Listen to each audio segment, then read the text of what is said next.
Bonjour à tous, avec l'aide de Dieu, nous allons étudier le Rambam, le 9e et dernier chapitre des lois de Gneva du vol. Perek Shi Halacha Aleph, Kol hagonev nefesh mi Yisrael, tout celui qui vole un juif, over belotas, il transgresse un commandement négatif. Quand on dit ici voler un juif, c'est pas voler de l'argent d'un juif, c'est qu'il a volé le juif, il a enlevé, il a kidnappé, Shendamar, car il est dit lotignov, tu ne voleras pas. Pasukze amur baseret advarim, ce verset qui est dit dans les 10 commandements, ou Azara le gonev nefashot, c'est un avertissement pour interdire un juif de voler un autre juif, et ce n'est pas un interdit de voler de l'argent ou des biens qui appartiennent à quelqu'un d'autre. Ça, on apprend d'un autre verset qui était dit lotignovu, ça c'est le verset lotignov. Vechen de même si quelqu'un n'a pas volé l'autre juif, mais hamocho, il le vend à d'autres personnes. Overblotas, il transgresse un commandement négatif. Chez Zebichlal, car cette interdiction de vendre ce juif-là qui s'est fait voler rentre dans un autre interdit qui dit loïmachum imkeretav, qu'on n'a pas le droit de vendre un juif comme on vend un esclave cananéen de manière méprisante. Eh bien, ça inclut aussi qu'on n'a pas le droit de vendre ce juif-là en tant que serviteur. Sur ces deux interdictions, sur le lotignov, l'interdiction de voler, sur l'interdiction de le vendre, il n'y a pas malkout, les 39 coups de bastonnade, bien qu'en général, lorsque quelqu'un y transgresse un commandement négatif que la Torah a formulé par l'eau, si et ça, tu ne vas pas faire si et ça, et que la personne l'a fait, il est passible des 39 coups de bastonnade. Ici, ce n'est pas le cas. Pourquoi? La raison pourquoi la Torah ici, elle interdit ça, c'est pas pour te dire que si tu vas transgresser, tu vas recevoir les 39 coups de bastonnade. La Torah dit clairement, si un juif va voler un autre juif, il va être mis à mort. Et on te dit que sache que si tu vas transgresser, tu vas être mis à mort. En d'autres mots, il y a une règle simple qu'on ne peut pas punir quelqu'un si on n'a pas inverti que c'est interdit. Donc la Torah ici, elle te dit, lotignov, loimachu, tu n'as pas le droit de le voler, tu n'as pas le droit de le vendre. La Torah est en train de te dire ici que si tu vas le faire, la personne va être passible de mort, et il y a besoin d'avertir la personne. Donc c'est un lave, c'est un interdit que la Torah dit, qu'il est hazara, pour t'avertir que si quelqu'un va transgresser, il sera passible de mort. Quelle mort? Il y a 4 sortes de manières que le tribunal fait mourir. Eh bien sa mort, c'est par strangulation. Halacha bet, en aganav chayav mitat chenek. Le voleur, celui qui a volé donc un autre juif, qui l'a kidnappé, il est passible de mort par strangulation. C'est uniquement jusqu'à que les 4 conditions suivantes vont s'appliquer. Achi yignav et Israël, premièrement, donc il va voler un autre juif. Deuxièmement, viyachnisen ou lirshuto, après, le voleur va prendre le juif qu'il a volé, il va le mettre dans son domaine. Troisièmement, viyishtameshbo, il va s'en servir. Et quatrièmement, vimkeren ou lacherim, il va le vendre à d'autres personnes. Shenamar, parce que la Torah dit, viyitamerbo, il va la servir au mecharo, et il va le vendre. Donc uniquement si après qu'il a volé, il s'en est servi en tant que serviteur, quelle que soit la manière qu'on va voir dans l'instant, et après, il a vendu, dans ces cas-là, il est passible de mort. Fafil, olonishtameshbo, elle a parot mishaveputa, même si l'utilisation qu'il a fait dans ce serviteur-là, c'est une valeur qui est minime, qui vaut moins qu'une pouta, et en général, quand on parle d'argent, c'est au moins la valeur d'une pouta qui est la plus petite pièce. Ici, en ce qui concerne ce serviteur, cette personne-là plutôt qu'il a volé, et il s'est servi de lui, même s'il s'est servi de lui moins qu'une pouta, il est passible. Comment c'est possible? Qui gagne chez Nishan Alav, par exemple, donc s'il s'est appuyé dessus, au Nismarbo, bien qu'il s'est saisi sur lui, Afalpisha, Nignav Yashen, même si ce juif-là qui s'est fait voler, qui s'est fait kidnapper, il est en train de dormir, eh bien, Rezenishta Meshbo, c'est considéré qu'il a utilisé. Donc, si il a vendu après ça, il sera passible de mort, vu qu'il y a eu aussi la condition de l'avoir utilisé en tant que serviteur. Halacha Gimel. Gnavo, donc si un juif, il a volé un autre juif, il a kidnappé, Venishta Meshbo Mecharo, et il s'est servi de lui, et il a vendu, mais il manque ici une condition. Il y a 3 choses qui sont faites. Il a volé, il s'est servi de lui, il a vendu. Mais, mais celui qui s'est fait kidnapper, il est encore dans son propre domaine. Le voleur n'a pas amené cette personne qui l'a volé dans son domaine. Eh bien, le voleur, il est patour, il est exempté de la mort. Si il a volé et il a fait sortir donc du domaine où se trouvait cette personne qui s'est fait kidnapper et il a fait rentrer dans son propre domaine, dans le domaine du voleur, et il s'est servi de lui. Il n'y a pas eu la quatrième chose, il n'a pas vendu, ou bien qu'il a vendu avant de s'en servir. Donc, il ne s'est pas servi, mais il a vendu quand même. Ou bien qu'il s'est servi de lui. Et il a vendu, mais à qui il a vendu? À un des proches, la personne qui l'a kidnappé. Il a vendu un de ses proches. Par exemple, il a vendu cette personne kidnappée au père de la personne kidnappée, ou bien au frère de la personne qui s'est kidnappée. Dans ces cas-là, il est exempté de la mort. Pourquoi? Parce que la Torah a dit, Gonev nefesh me'echav, quelqu'un qui va voler, qui va kidnapper une âme, qui va kidnapper un juif de ses frères. Alors nos sages, ils apprennent de là, qu'il va le séparer de ses frères et de ses proches en le vendant. Mais si en le vendant, il est encore chez ses frères ou ses proches, eh bien dans ces cas-là, il n'est pas passible.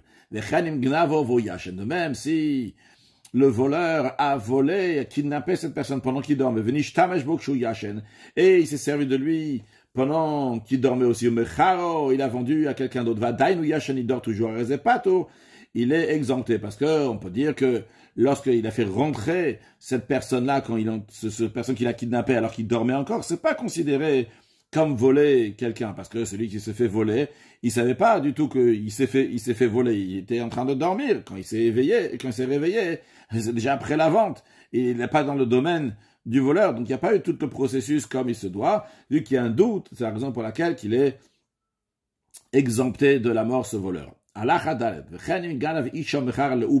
même, si ce voleur il a kidnappé une femme et il a vendu à quelqu'un d'autre, mais il a vendu uniquement pour les fœtus, c'est-à-dire que quand cette femme-là va avoir des enfants, eh bien, ces enfants-là vont appartenir à la personne qui l'a acheté. Donc il a vendu uniquement pour les fœtus bilvat, qui gagne par exemple chez Hitna la Lokeach. Après avoir kidnappé cette femme, il a vendu et il a dit à l'acheteur, il dit, écoute, j'ai Zoa Shifra, cette servante-là, entre guillemets servante, cette femme-là que j'ai volée, je vais m'en servir pour servante, elle m'appartient toujours à moi, je t'ai pas vendu. Qu'est-ce qui t'appartient? C'est uniquement les fœtus des enfants qu'elle va avoir. Dans ce cas-là, Arezet Pato, il est exempté. Parce que, on peut dire, vu que le fœtus se trouvait dans le domaine du voleur. Mais comment il se trouvait dans le domaine du voleur? Uniquement lorsqu'il était dans le ventre de la mère. Donc il n'était pas encore sorti au monde. Donc c'est pas considéré qu'il a volé ce fœtus-là parce qu'il n'est pas encore né. Et une fois qu'il est né, ça y est, il appartient déjà à quelqu'un d'autre, il appartient déjà à l'acheteur. Donc c'est comme si il n'est pas chez le voleur.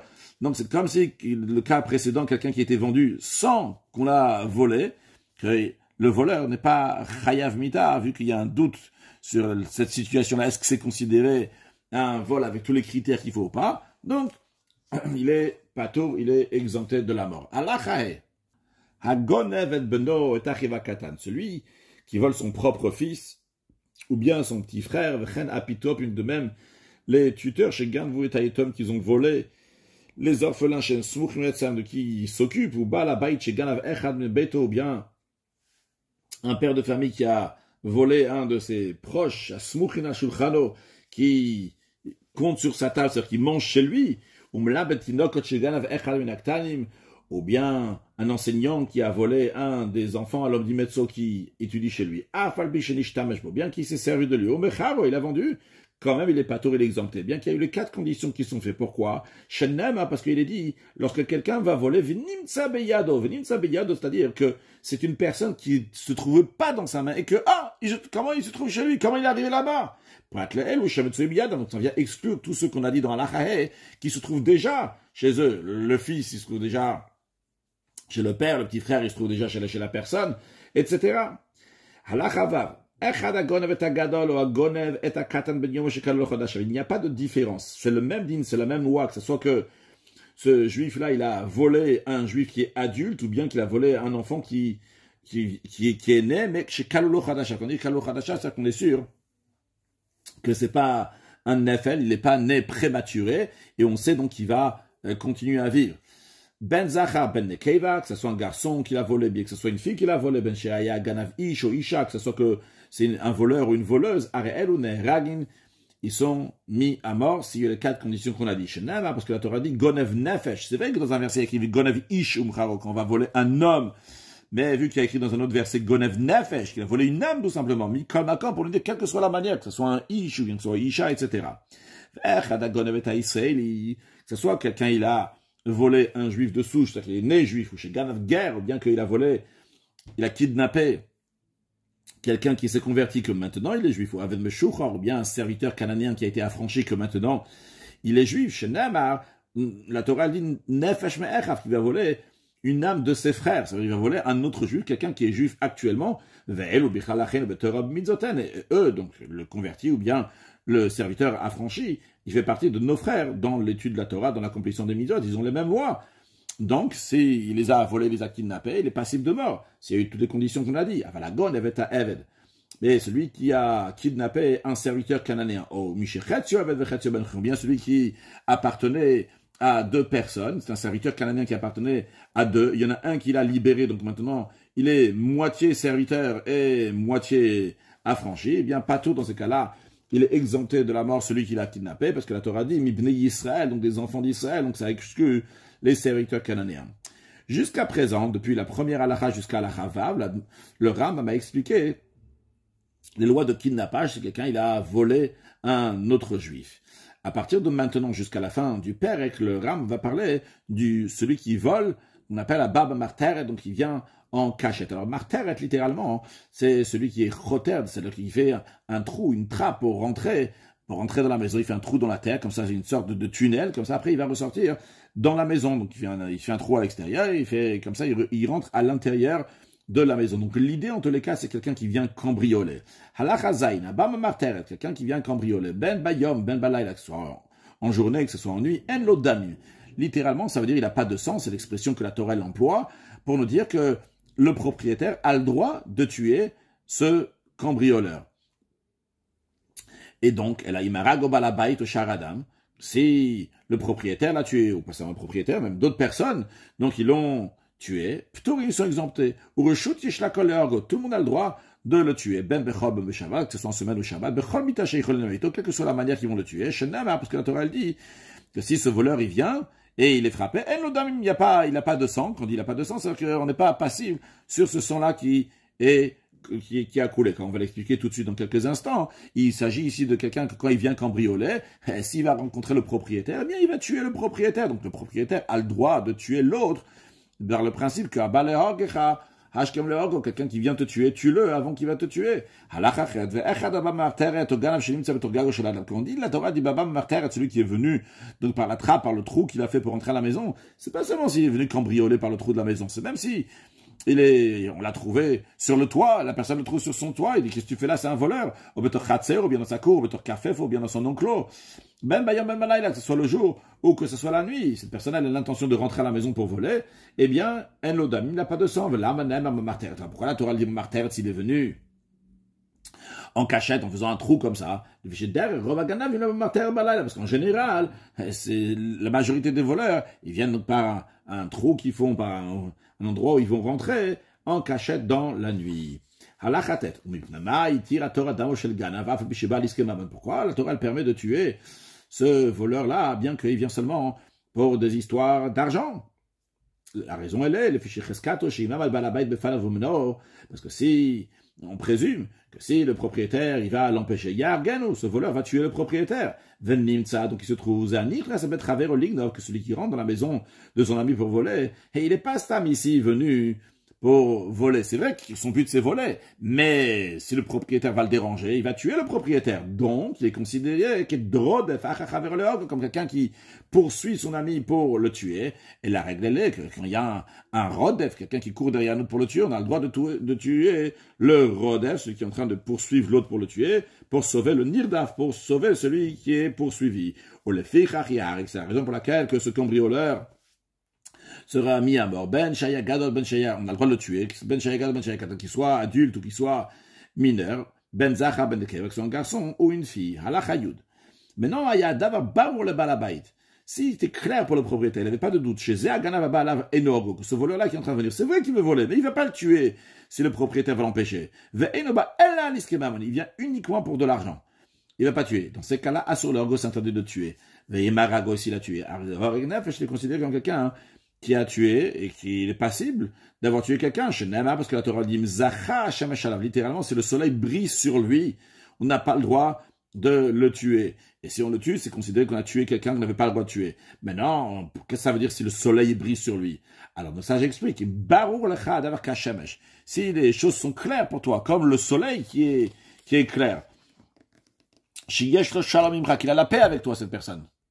Et qui n'a pas l'intention de te tuer, Alta Geo, ne le tue pas. Le fir, c'est la raison pour laquelle Ava Baba Marter et Abeno, un père qui vient pour cambrioler son fils. Et non, son fils n'a pas le droit de le tuer. Chez Vadeshenorgos, que ce soit son fils n'a pas le droit de le tuer ou que ce soit d'autres personnes qui voient qu'il est en train de le tuer, ils n'ont pas le droit de le tuer parce que c'est sûr et certain que le père va pas tuer son fils.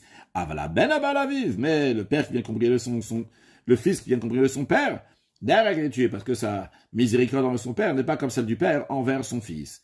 De même, un voleur, ça y est, il a fini son vol maintenant, il a pris l'argent, il sort déjà de la maison. Maintenant, il ne met plus en danger la vie du propriétaire. Bien qu'il n'a pas encore volé. Et quelle que soit la raison, il est en train de ressortir du trou qu'il a fait, il est en train de ressortir de la maison, et il n'a pas volé. Vu qu'il a tourné sa nuque, il n'est pas en train de courir vers le propriétaire, ça veut dire maintenant, il est en train de repartir. Et il n'a pas l'intention de tuer le propriétaire. Il a du sang. Il a du sang, c'est-à-dire qu'on n'a pas le droit de le tuer. De même, Mikifou et Dimsi, ceux qu'ils ont vu, ce qu'il est en train de faire, il y avait des témoins qui étaient là-bas. Donc, le fait qu'il y a des témoins, donc il sait qu'ils vont témoigner que s'il va tuer le propriétaire, ils vont témoigner au tribunal et il sera mis à mort. Ou bien que l'entouré des gens, même si ce n'est pas des gens qui vont témoigner, mais c'est des gens ils peuvent sauver le propriétaire si le voleur va vouloir le tuer. Alors, même s'il est encore dans la propriété du propriétaire dans lequel il veut voler, c'est interdit de le tuer. Inutile de dire que c'est une balle bedin s'il est venu au tribunal, il a déjà volé. Et on a témoigné qu'il a volé. Et il vient au tribunal, évidemment, chez Nonerak, on ne va pas le tuer au tribunal, parce que quelqu'un qui a volé, il n'est pas passible de mort. Uniquement qu'au moment où il est en train de voler, si cette personne-là est capable de tuer, alors à son endroit de le tuer.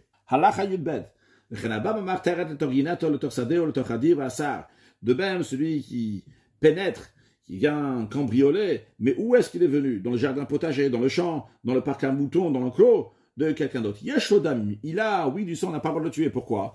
Chez Cheskat, on présume, chez Bala Mamon Bilvad, il est venu uniquement pour de l'argent, pas pour tuer le propriétaire. Pourquoi? Le fichier parce que la majorité des propriétaires ne se trouvent pas dans ces endroits-là. Donc, le voleur pensait que le propriétaire ne sera pas là-bas, il ne va pas le déranger de faire son vol. Allah Chayot Gimel. Kol Ganav Shieshodamim. Tout voleur qui a du sang, c'est-à-dire qu'on n'a pas le droit de le tuer. Imnafalalav Galbe Shabbat. Si il y a des comptes qui sont tombés sur lui, un effondrement qui est venu sur le Shabbat, eh bien, mais Fakimalav, on a le droit de dégager les décombres pendant Shabbat. Vim Shiber Kelem Biato. Et si il a cassé des ustensiles lorsqu'il est rentré, quand il est venu voler, Chayav Betashum, il a le devoir de rembourser au propriétaire dans ces ustensiles-là qu'il a cassé, vu qu'il n'est pas passible de mort, donc il doit rembourser ce qu'il a cassé. Mais celui qui n'a pas de sang, c'est-à-dire quelqu'un que lorsqu'il a volé, il est passible de mort. Chez Shiber Kelem Biato, et il a cassé des ustensiles en venant, bien Pato, il est exempté de rembourser, comme on l'a expliqué dans Père Gimel, que lorsque quelqu'un, il est passible de mort, et en même temps il est en train de faire une avéra, il a seulement l'avéra d'être passible de mort, et il ne doit pas rembourser les choses qui sont monétaires. Bri Rachaman d'Israël, on remercie Hachem qui nous a aidé à finir les lois de Gneva, les lois de vol. Conclure avec un mot de Chassidut, on raconte qu'on a demandé au Baal Shem Tov, qu'est-ce que la Chassidut elle a fait de plus? Il y avait rien dans la Chassidut, il y avait aussi donc des livres de Kabbalah qui inspirent pour servir à Kadosh Baruch Hu. Alors le Baal Shem Tov a répondu, a dit, c'est la différence, c'est comment on s'occupe du voleur. Alors s'il y a un voleur qui rentre, une manière c'est de crier, comme ça le voleur il va se sauver. Mais le voleur il va se sauver, il va sûrement revenir. Pourquoi? Parce que tu n'as pas changé le voleur, juste tu lui as fait peur, il est parti.